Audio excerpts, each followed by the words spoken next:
This is something I always do, particularly with the popping frog. I'm going to take a pair of pliers and I'm going to come back here in the bend of the hook and I'm going to squeeze those pliers or maybe open it up just a tweak to get that hook point up off of the body of the frog. Now I want to get it back in the fat part of those pliers. I don't want it out here on the end. I want it back in that fat part of the pliers.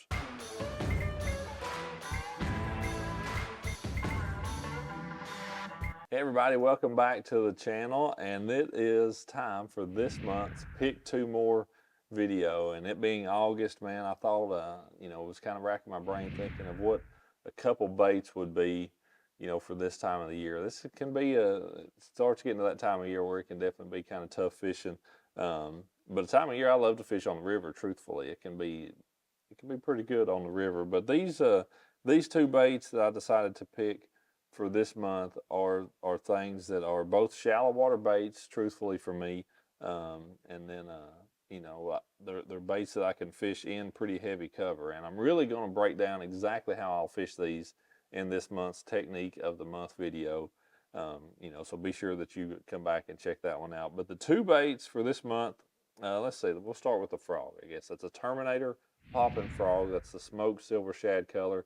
A good shad imitating color. It's got that kind of that orange mouth on it, but a dark back, kind of translucent sides, a little bit of white on the belly. This is a really good popping frog. It's called a popping frog. Yes, it does pop. You can make it the mouth, spray water. It actually walks really good too, just to be quite honest. But definitely a good frog for fishing in grass, around grass. You can still skip this frog really well and fish it in those places where there's just overhanging cover. There's a lot of fish that I catch this time of the year that are up there in shallow water that are just under, whether it's a root ball or even a lay down tree or anything that's creating some shade, but you can't fish a treble hook bait in those type of places very well. That's the kind of place where you can skip that frog into and be able to catch those fish. One thing I'm going to show you that I always do with my popping frog, my Terminator popping frog. This is one straight out of the package, and the hooks lay on it just like that. So they're really pretty tight to the body, to be quite honest.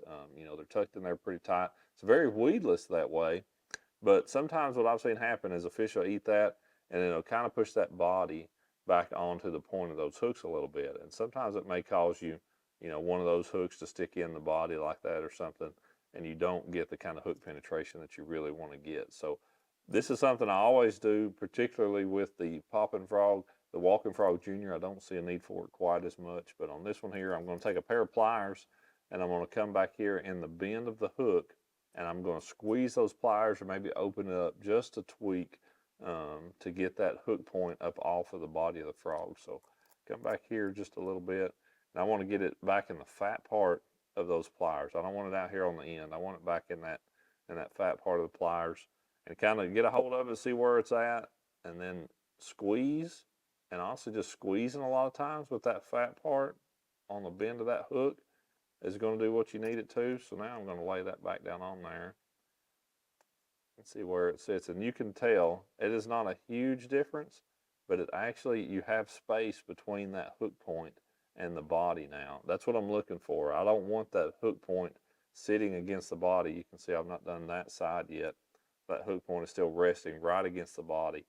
On this side that I've already pulled up just a little bit, you've got just a little bit of a gap right in there. Now the trade-off is you are occasionally going to get that caught on something. You may catch some scum on it on occasion, but when a fish eats that frog, you're going to get him. You're going to hook him now. So make sure you always do that. Do that with both sides. Again, the fat part of the pliers down in this part right here, go down here to the bend of the hook, down down in that below that 90-degree bend part. Give it a good squeeze and just kind of open that up a little bit where that hook point rests above the body of the frog. As long as it's resting above it, it's not actually touching it, that's going to do what you need it to do. All right, next bait up. So we've got a topwater bait with that frog, something we're able to fish in really heavy cover, skipping it under stuff, as well as fishing across the top of the grass.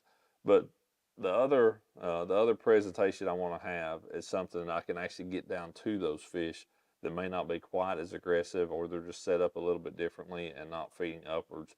And that is a Texas rig with a little bit heavier weight, because this technique of the month that we'll end up talking about is about fishing in thicker, heavier cover, where a lot of times you're going to find those fish in the dog days of summer like this. So usually this is going to be at least a 1/2 ounce, maybe a 3/4 ounce, maybe a 1 ounce weight that I'm going to have on this Texas rig, and then you know, having it to where I'm going to have that sinker pegged to be able to punch down into some of that heavier cover. This particular setup is a Bass Pro Bull Hog. It's just a really good creature bait. It's got some appendages on it that move and will have some movement to them, but they're not real big and going to catch a lot of cover on the way down, as well as, you know, creating a whole bunch of disturbance. They're just enough to have a little bit of natural movement to them, to where those fish will see it and then it will trigger those bites. For me, I personally flip it, even in this, you know, a heavier cover scenario like this. I use that heavy duty wide gap, the BMC heavy duty wide gap hook.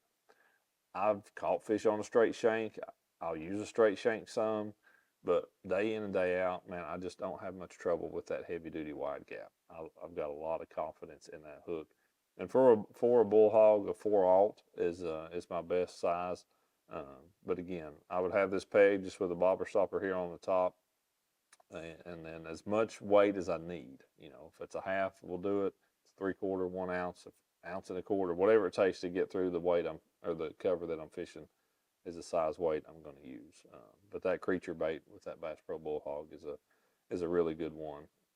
And that's one of my favorite colors, especially if the water's clear. That's that Sooner Run color. So those are the two baits, you know, that I find myself using a lot this time of the year, fishing in those heavier cover places.